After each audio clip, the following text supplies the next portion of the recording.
Hello, my name is Neve Lockwood, and this video will discuss PsychTalk, Behavioral Genetics, How People Genetically Differ, published in 2017.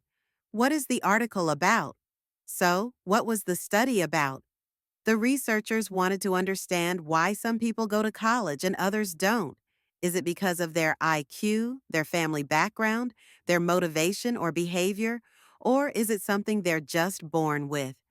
They used behavioral genetics to unpack this, looking at twins, adopted siblings, and biological siblings to figure out how much of our educational path is shaped by genes versus environment. Moving along, we have the method. What did they do? The researchers used two big samples, the Minnesota Twin Family Study, MTFS, and the Sibling Interaction and Behavior Study, SIBS. They compared monozygotic, identical, and dizygotic fraternal twins, adopted siblings, and non-adopted siblings. Why? Because if MZ twins are more similar than DZ twins, that points to genetic influence, and if adopted siblings raised together are similar, that suggests shared environment matters. They looked at factors like IQ, academic effort, aggression, self-control, and tracked whether these predicted who made it to college. Next up is what did they find? The results? Pretty cool. Both genetics and shared environment influence college attainment. IQ definitely mattered, but so did non-cognitive traits like effort, motivation, and self-control.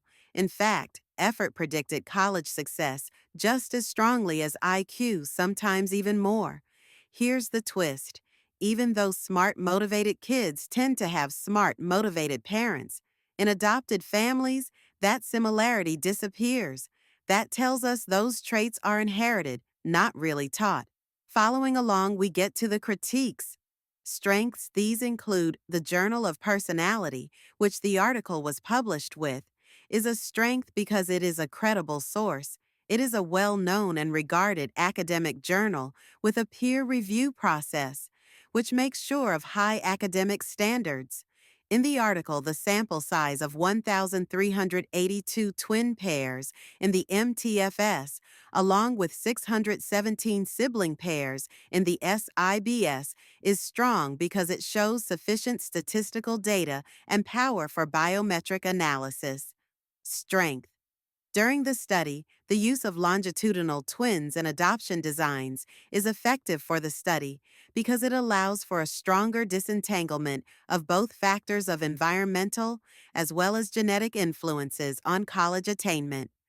During the study, the use of longitudinal twins and adoption designs is effective for the study because it allows for a stronger disentanglement of both factors of environmental as well as genetic influences on college attainment. As for the weakness. The study's data from Minnesota limits its ability because its generalizability. The state's higher than average college graduation rates and also ethnic similarity might not reflect across the rest of the United States or globally. Weakness.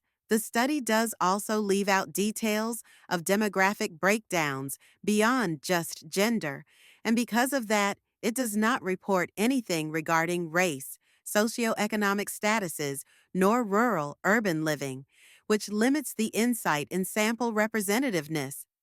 Weakness. The results section happens to lack some clarity on the difference in definitions of college attainment because it does not deeply explain how completion versus completion or attendance affects and impacts the comparability across the samples. And lastly, to wrap up, why it matters. So, what does this mean? Yes, your genes influence your traits, and those traits influence your chances of going to college. But shared environment, like family support or expectations, still matters. It's not just about being born smart or hardworking. It's also about the environment you're raised in. Behavioral genetics shows us that the nature versus nurture debate isn't a battle. It's a team effort. Thanks for listening.